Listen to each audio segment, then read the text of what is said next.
Hello and welcome to the first Boxnaught podcast episode. My name is Rick, and this is a podcast about, well, nothing in particular.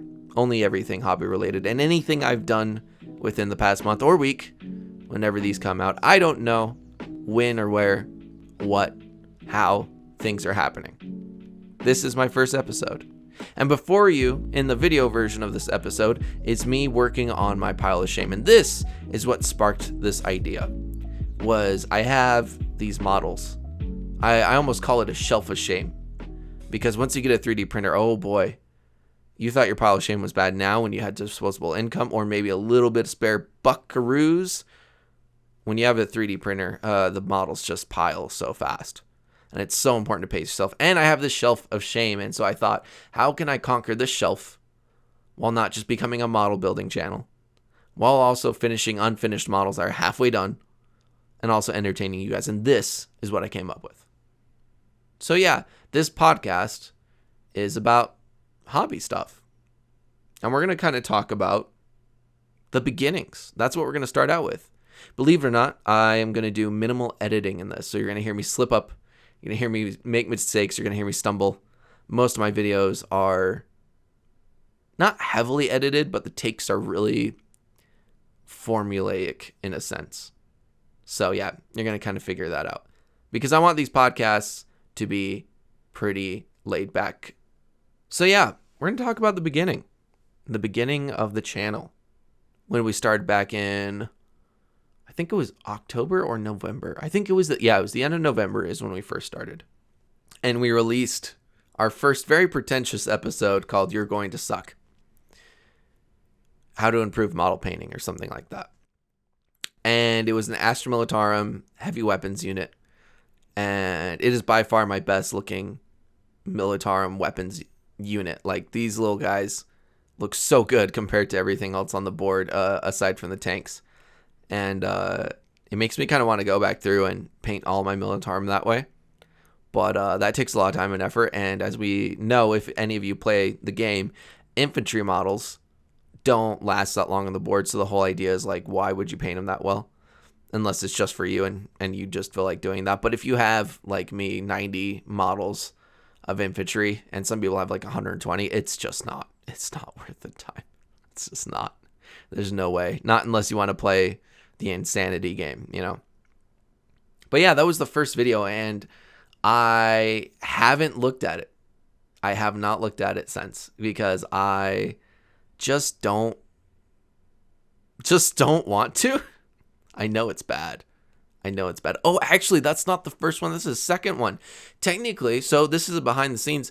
That is technically the first episode. I actually recorded and edited that one first, and then I recorded and edited the spooky Halloween one and released that first because October was around the corner and I'd missed October, I think, maybe by a slight margin. Yeah, and then I released the Militarum one. Yeah, that's right. That's why, in my mind, the Militarum one is technically the first episode. On the internet, it's technically the second episode ever. And yeah, it's been a journey. And I don't want to look at those two. Those are probably decent. They're probably okay. They're probably the most mediocre, lower end things I've made. And it's been fun. I actually went and watched our flagship episode, or at least what I consider the flagship episode, because it's gotten us like around 200-ish subscribers, I think, alone. And that is the junk terrain modular kill team stuff, modular kill team board or something like that. And gosh, that thing's popular. It kind of bums me out that it is so popular, not gonna lie, because I went back and watched it couple of days ago at work, because I watched the Chaos Kit Bash night episode that I released recently, like in the last week, and I thought, okay, well, is this any better than our most popular one? And I went back and watched that one, and I was like, yes and no in some ways. I think in terms of lighting, I have definitely improved between the two. I've definitely learned not to use auto lighting, because every once in a while I remember editing and I was like, why would it get so bright right there? Or why would it be so dark right there? Why is the contrast off? I'm like, is it my lighting setup? And I would try to improve my lighting setup. I would try to diffuse the lights. I would try to turn them up and turn them down and try to like almost work against the autocorrect. And it was just a dumb mess. Like it's so annoying and dumb and stupid. I hate auto settings. Do not go with auto detection. Just don't. From a starter standpoint, if you guys are thinking about doing your own podcast or thing, something with, camera, don't do auto settings. Just learn a little bit about ISO. And mine's not even that good. I'm not even that great at lighting. I don't feel like I'm that great at lighting. And the reason why I say that is because I still look at the videos today and there's still so much that is missing. My camera itself is not that great. It's a Nikon D3400, and it's just it's not the worst camera. It's definitely better than my phone camera, but it's not great. It's not great. And I guess it's because I'm comparing myself to other YouTubers out there, higher end YouTubers with 100,000 followers, 200,000 followers, fucking Squidmar miniatures, like you can't compare to those guys because they have the money and they have the means and quality. And when you start this small, you gotta give yourself a little leeway, or at least that's what I believe. You don't necessarily have to. You can be harsh on yourself if you want.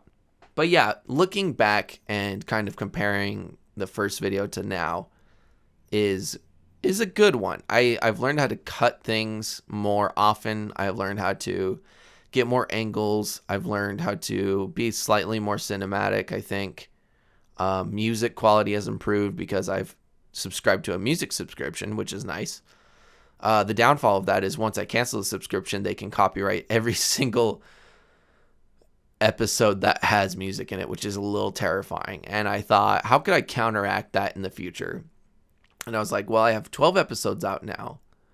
What could I do? And I thought, what would be cool is going back in time and doing commentary over it, like looking back and like critiquing or reminiscing and doing a podcast episode. So re-downloading the episode, muting it, and then re-uploading it and doing a throwback and cutting out the old one, which would suck. But like, I think it would be a fun way of doing it. Or redoing the episodes and like doing them better, like going back and changing, like, and replacing them. And it would suck for, I think, maybe people who might follow me for a longer time, or at least that's what I would believe. Like there's a nostalgia to older videos, and seeing a YouTuber go from their bottom spot to their current spot. I actually do that whenever I'm feeling kind of down about my own work. Is I go to my favorite YouTubers, my favorite YouTube miniature builders, and I actually go to their first videos just to kind of remind myself in a healthy manner that like we all start from somewhere and it takes a little while to get somewhere else, and it's just progress. And yeah, if there's any tips I could give to anyone else that is beginning like I am, just start posting. I didn't believe that. I remember, I think it was an interview with Mark or something like that. Or maybe Mark was just rambling, Markiplier. And he mentioned how you should just start posting. And as you continue posting, you start to continue to improve and see what you like and what you don't like. And you fix those things. And it's very true. If you have a knack for self-improvement in that sense and constantly learning in this medium, I think it's definitely doable. And I feel like my only limitations right now are a little bit of storytelling through editing and capturing moments, a little bit of storyboarding in a sense, and the video quality. Like, I think that's literally the two things, like the video quality / equipment, and then the storytelling. Because I was looking and watching my Chaos build, and it feels too long for me personally. Like, a lot of sections feel too long and too stagnant, which is wild because I think I let most of my frame perspectives last like 7 seconds per like certain segment. Sometimes it's the same spot shot, but it's always moving forward every couple seconds. And so, yeah, I don't know. A lot of you guys like it, or at least a lot. 11 of you guys voted. every once in a while I'll do a poll just when I'm second guessing myself or when I want to get your guys' feedback. I'll be like, what kind of, the last one was, what kind of episode length do you prefer? A lot of you guys actually really like, or at least the 11 of you that voted, I think it was 10 to 20, which I feel like is a pretty good amount. I want to get down to 10. I think 10-minute videos are sweet little nuggets of info and entertainment.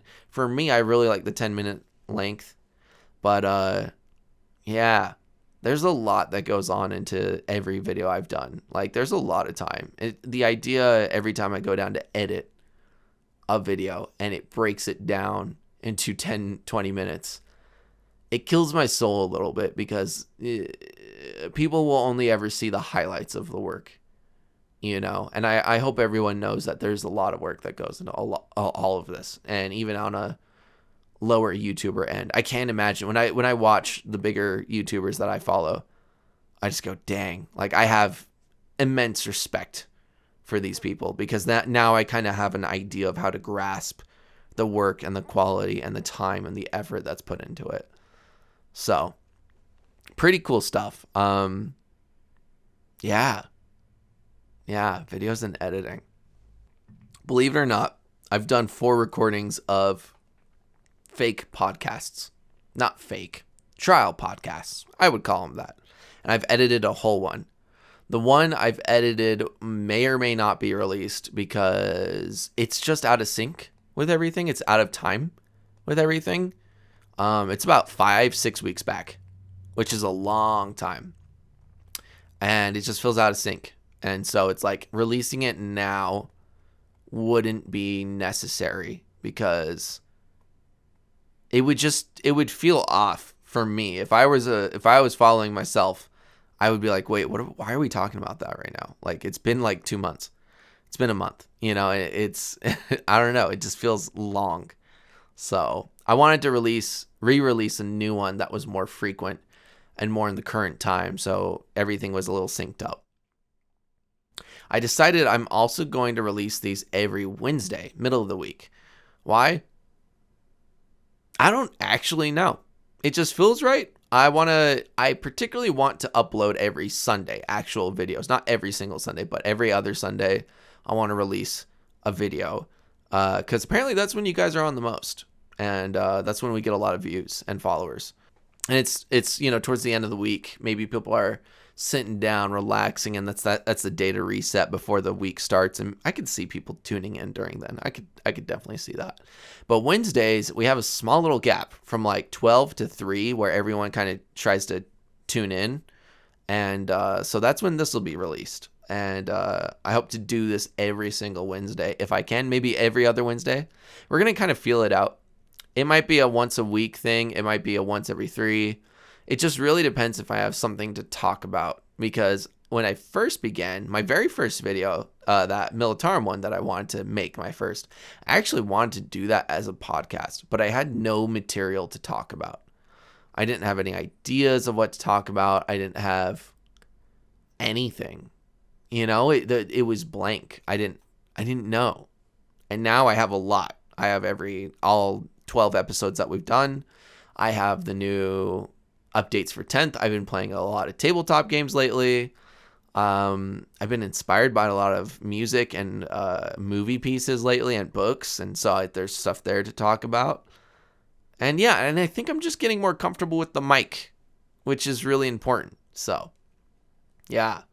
I also originally wanted to do a podcast with a co-host because I feel like it's easier to riff off of 2 people and get some good nuggets of information off each person. So I would have liked to have had a co-host because that's just a fun format, but we'll get there. I know eventually I'm going to have my friends on and people who inspire me and people who are close to me and who I want to pick their brain and talk about the hobby in general and hobbies in general. And so, yeah. Right now, I believe we are working on our Slaanesh Fiend models, proxy models, which I printed from Gamac Miniatures. They're really fun. They're really cool. They're a great placeholder for actual fiends from Games Workshop. Actual fiends are pretty neat. I actually really, really, really like them. But I think they're 55 to $60 a box. And I printed probably my whole crew out for $5. Yeah, really cheap. Which segues which segues us into our next subject, 3D printing. 3D printing has been the reason why this channel has existed. I kid you not. My father-in-law bought a 3D resin printer and a 3D printer, filament printer. And he just gets excited about hobbies. He just loves delving into things, and he has disposable income, and he just buys it, tries it, likes it for 3 or 4 months, and then sometimes continues using it, and then sometimes just drops it entirely. And I remember I was looking to build my second army, or third army actually, which was Slanesh Demons, but I didn't want to pay for a whole new army because I started adding up the totals. I was like, okay, I need this many boxes of Demonettes, and I need this many boxes of Fiends, and I need 3 Keepers of Secrets, and the total was about $2 or $3 grand, which is it's just so much. And I just barely moved out into a new space with a higher rent price but bigger space, and I was like, I just can't afford that right now. It's just not possible. And so I called him up, and I was like, hey, do you use that 3D printer resin printer anymore? And he was like, no, do you want to borrow it? And I was like, yes, please. And so I printed out the whole army and painted it, and then I showed him, and he was like, dude, that's so amazing. You know what? You just keep it. I haven't touched it in like 3 years. It's literally been sitting in the corner for like 3 years. And I was like, are you sure? And he's like, yeah, it's probably like worth $100 right now. So, you know, and it's going to get use out of you rather than being at my house and doing nothing. He's like, I just use the filament printer for gadgets and stuff, whereas the resin printer is more for display pieces, which is exactly what you do. So I am forever grateful to my fucking father-in-law. He's just too cool. He's an inspiring guy in general, and I would love to have him on the podcast. He loves to talk about philosophy and like mental, like the mentality of human beings, and like he's a coder and he loves to dissect things and like break it down, and he's just so cool. He's so cool. He is really one of the coolest guys I know. And yeah, we'll have to get him on here. That would be really cool to have my father-in-law on this podcast. But yeah, without 3D printing, we wouldn't be on here. I do a lot of 3D printing, kit bashing, and models and all that stuff. And again, the only reason why is really because it comes down to budget. If I had more disposable income, then I would be doing regular Games Workshop bashes. I'd be buying probably a lot of Space Marines. I actually have a Space Marine army. That was my first army that I put my all into the paint jobs and learned how to airbrush and learned how to wet blend and learned how to do cinematic basing and just all this stuff. And it's just been sitting on my shelf for maybe a year straight. A year and a half, maybe. Yeah, it's kind of sad. But it happens. And the reason why I don't play Space Marines is because, one, they're not the color I want. They're blue. They're Ultramarines, because when I first started, I bought the little 3-pack Space Marine kit. You can get a little 3-pack of just 3 little aggressors. And it comes with a batch of paints and a crappy little brush. And I used that to make my first 3 little dudes. And I was hooked. I followed a Midwinter Minis tutorial, and they are my favorite models to this day. Like, above everything else in my kit. In my collection. If I had to get rid of everything, or if a fire happened or something dramatic, this is dramatic, I would want those 3 to make it, because they are the hallmark of why I'm here. Oh, sorry. Whew, getting a little emotional. No, not on the first podcast. I'm a very emotional person, by the way. I tear up easy. I laugh easy. I cry easy. Yeah. And that's just because I I don't know. That's just who I am. But the reason why I get a little choked up about those first three is because I was in such a hard place when I made those first three Space Marines. And so when it came to painting those first three, it was the first time in a long time that art felt like something for me. Because before, I was painting and drawing constantly. And I was doing it, I'm not going to lie, I was doing it to get money, which is dumb. I was doing it to try to make a living off of it and to build a brand and to build like an idea. And it was an old Instagram I was trying to build, and I was trying to make merchandise, and I was really trying to push it, and I was gaining no steam. I did it for like 2-3 years straight, and it just was not going anywhere. I was getting more and more depressed, and I did not want to draw. And I remember running into a Necron lore video and watching that, and then the algorithm caught on, and then it sent me to Miscast. And I remember watching this wild, curly-haired dude, Australian dude, put together something out of toys and make it into his own things. This something so cool and beautiful and strange and crazy. And I was like, I want to do that. What is this Warhammer thing? And I started looking into stuff, and then at the time, I still didn't have enough money. This was when I was living in my apartment. And then at the time, when I lost the apartment, we moved back, I finally had disposable income because my in-laws are super sweet. And they're like, don't worry about rent. Even though I offered it several times, they're like, don't worry about it. Just get up off your feet and, get yourself going again. And so I started buying Space Marines, and I bought those first three, and they really helped me feel like I had a part of myself, a new thing to look forward to, and a new world to enjoy, and an escapism that was for me. It wasn't for an audience of people. It wasn't artwork in a sketchbook that I was trying to make to impress people. It was purely to make art for art's sake. And it was beautiful. And I still aim for that today. So yeah, there's the origins of the channel. Yeah. Wow. There's a lot more to that whole story and where I was and the things I was struggling with and what was going wrong. But to sum it up, those three models represent the world to me. And I would just be so torn to bits if they disappeared. And so, yeah, I have a Space Marine army. That's the way to say it. Yeah. Oh my gosh, we got so sidetracked. We were talking about buying model kits from Games Workshop, and then we got talking about Space Marines. I guess we'll get back on the subject. Yeah, if I had money, I'd be buying more Space Marines and be building my Space Marine army and painting a new army, because I made Ultramarines, because when I started, I did not know what kind of painting I wanted to do. And it came in the paint kit set with the several colors and whatnot. And I just went with blue Space Marines. And yeah.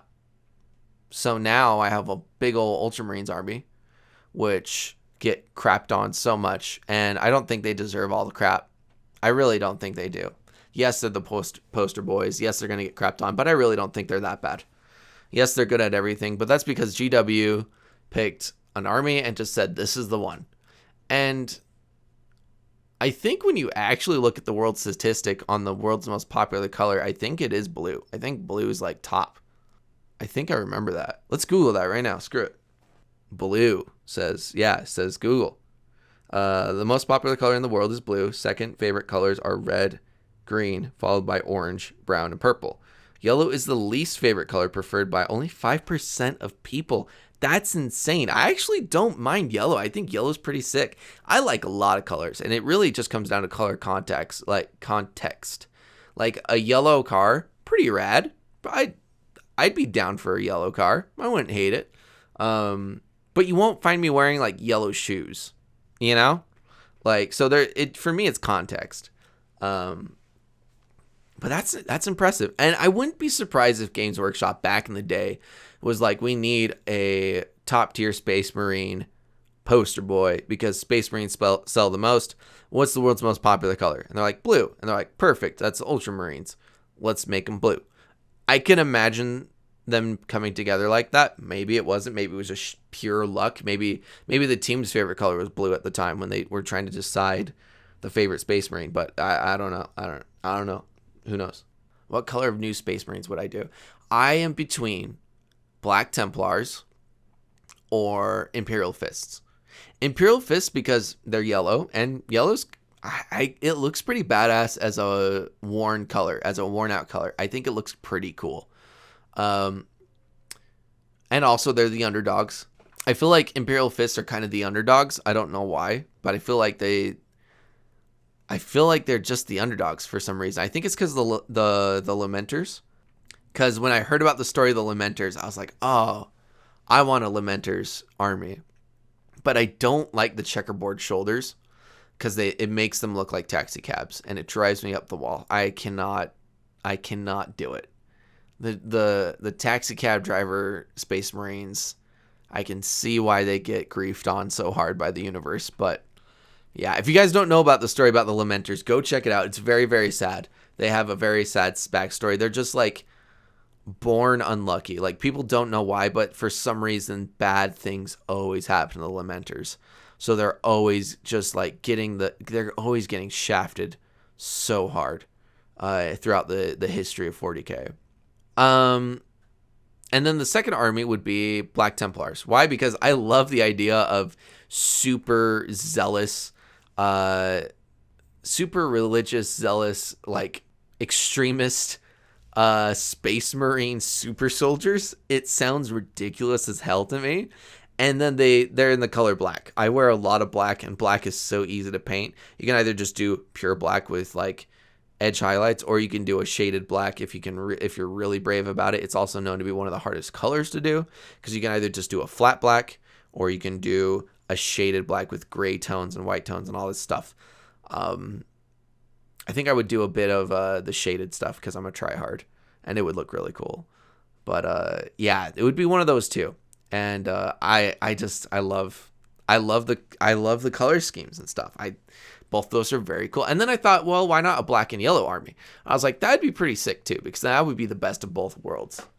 And I've debated that. But again, doing a Space Marines army, I would have to start all the way over and paid another batch of Space Marines, another 2,000 points. And it's like, I already have 2,000 points of Space Marines. So it's like, do I really want to just for a color? Maybe. I've actually never printed a Space Marine before, believe it or not. I've never done that. I've printed proxies of other Space Marine like ideas. Like, I found Terminator kits that look pretty cool. But I haven't found I personally haven't found a file that's really reliable just for a single Space Marine print. I found bits and pieces, but the bits are always off scale. And so whenever I go to print stuff, like, I have to readjust, and it just becomes really annoying. I just want to find a full-scale Space Marine model that I can just print from the bottom up.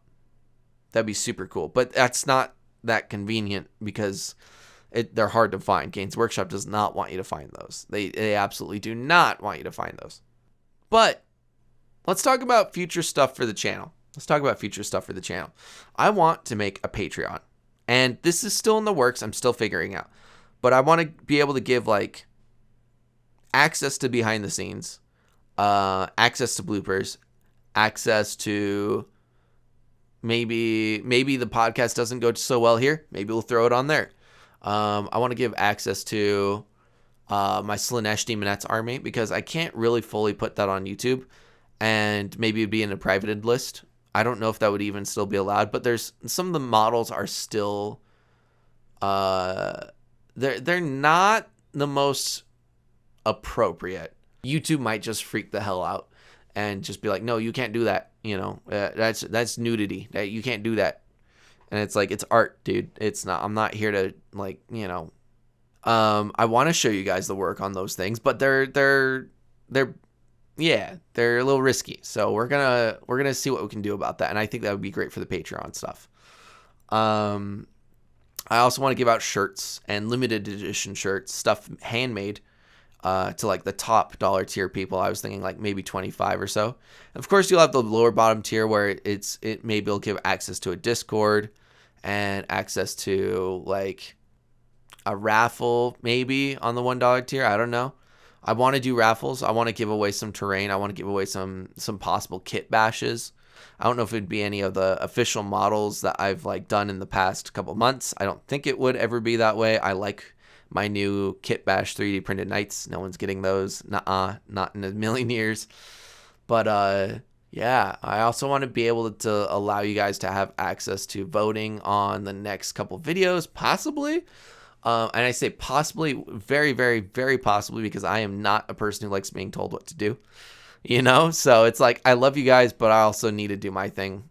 I also, again, want to make stickers. I want to give out a lot of sticker packs. I want to make a lot of fun stuff. I want to give out some sort of Boxnaughts. If I can find a 3D sculptor that's willing to work with me on a decent budget, when we have the budget, I want to make a Boxnaught STL for you guys, which would be really fun. So you can print out your own little Boxnaught at whatever size ratio you want to do. That would be just the greatest thing. And give them different loadouts. Oh my god, that would be so much fun. And of course, once we hit 1,000 subscribers, we're going to do a Boxnaught special. We're going to do something fun. I can't wait. We're at 568 as of today, which is really freaking awesome. We're getting there. We're halfway.